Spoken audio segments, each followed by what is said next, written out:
উনি ওনার যে number plate, সেই নাম্বার প্লেটের পিছনের 3টা ডিজিট উনি ঢেকে রেখে তারপর পথে চলাচল করছিলেন। তো এই সংবাদটা আমরা সামাজিক যোগাযোগ মাধ্যম থেকে জানতে পারি। এটা 21 টেলিভিশন থেকে আমাদের কাছে এসছে, আমি দেখেছি প্রথমে। তারপর 71 টেলিভিশন এবং চ্যানেল 24 এটিকে প্রচার করেছে। আরও হয়তো কিছু গণমাধ্যমে এসছে।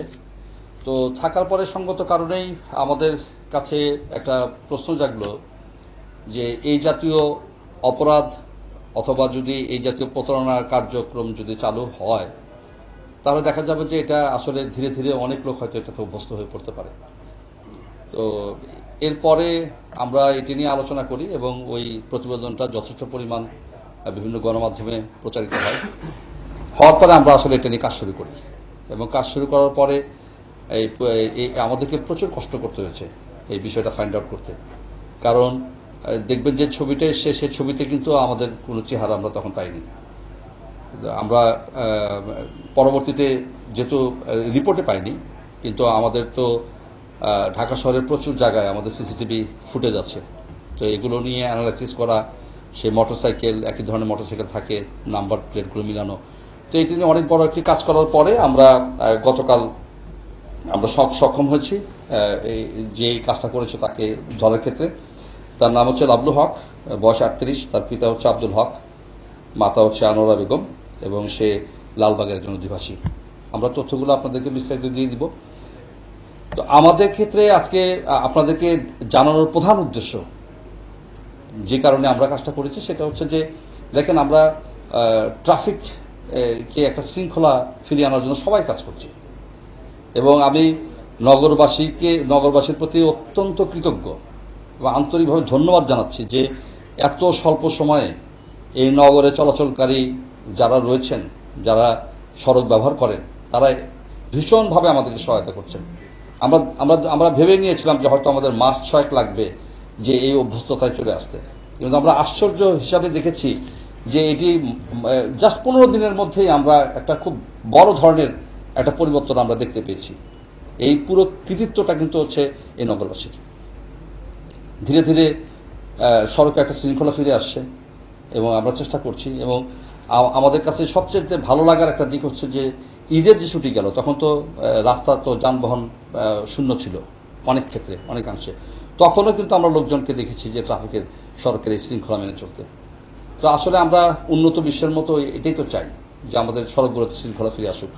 কিন্তু এই সড়কের এই এআইকে ফাঁকি দেওয়ার ক্ষেত্রে যে এই অভিনব যে পদ্ধতি, এগুলোর ক্ষেত্রে সাধারণ মানুষের কাছে সুস্পষ্টভাবে একটা মেসেজ যাওয়া প্রয়োজন। সেটা হচ্ছে যে এটা আসলে কাজটা ঠিক হয়নি। আজকে যে লোকটাকে আমরা আমাদের স্পেশাল ম্যাজিস্ট্রেট আদালতে পাঠিয়েছি, আমরা ইতিমধ্যে শুনতে পাচ্ছি যে, আমি এখনো কাগজটা পাইনি, পেলে আপনারাও পাবেন, যে তার এই ক্ষেত্রে 1 মাসের কারাদণ্ড এবং একই সঙ্গে আইনে যেটা আছে অর্থদণ্ড, উভয় দণ্ডই তাকে দেওয়া হয়েছে। তো এক্ষেত্রে আমাদের মেসেজটা খুব স্পষ্ট এবং আমরা খুব বিনয়ের সঙ্গে নগরবাসীকে বলতে চাই যে দয়া করে আমাদেরকে সহায়তা করুন। আপনাদের যদি সহায়তা আমরা না পাই, তাহলে আমাদের একার পক্ষে এটি করা আসলে কোনো সম্ভব না।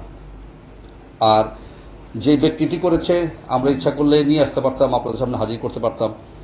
এটিও আসলে আমরা চাই না। কেন চাই না?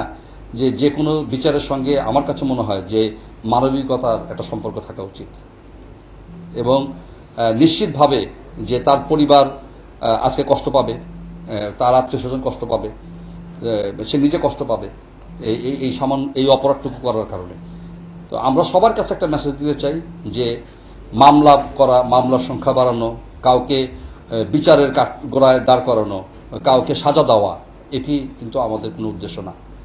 আমাদের প্রধান উদ্দেশ্য হচ্ছে যে সবাইকে সচেতন করা, যে আমরা নিজ থেকে যেন আইনটা আমরা মানার চেষ্টা করি।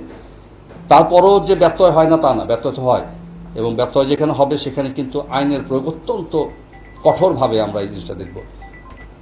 আমরা দেখেছেন আমাদের যারা কাজ করে, আমাদের সবাইকে আমাদেরকে একটা ইনস্ট্রাকশন দেওয়া আছে যে আমরা সর্বোচ্চ ভালো ব্যবহার করব মানুষের সঙ্গে, সর্বোচ্চ যেটা করা সম্ভব। আমরা ইনস্ট্রাকশন দিয়েছি, সবাই হয়তো ওটা ফলো করে না বা সবাই পারবে না, কিন্তু আমরা সর্বোচ্চ ভালো ব্যবহারটা করব। কিন্তু আইন প্রয়োগের ক্ষেত্রেও আমরা সর্বোচ্চ কঠিনটাই থাকব।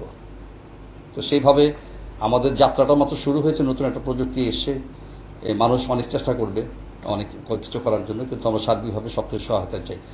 আর আমি ভীষণভাবে কৃতজ্ঞ আমাদের ডিএমপির যে সিটিটিসি রয়েছে, আমার পাশে বসা যে আছে সে ডিসি সিটিটিসি রাকিব, অত্যন্ত দক্ষ একজন অফিসার, খুব ভালো একজন অফিসার। মূলত সেই পুরো কাজটা করেছে, খুব অক্লান্ত পরিশ্রম করেছে।